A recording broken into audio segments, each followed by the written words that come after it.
திருவண்ணாமலை ஐயங்குளக்கரை அருவியில் குளித்து முன்னோர்களுக்கு மக்கள் தர்ப்பணம் கொடுத்து வருகின்றனர்.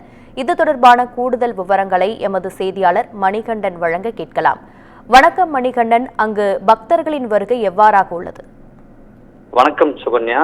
ஆடி அமாவாசையொட்டி திருவண்ணாமலை ஐயங்குளக்கரையில் முன்னோர்களுக்கு தர்ப்பணம் கொடுப்பது வழக்கம்.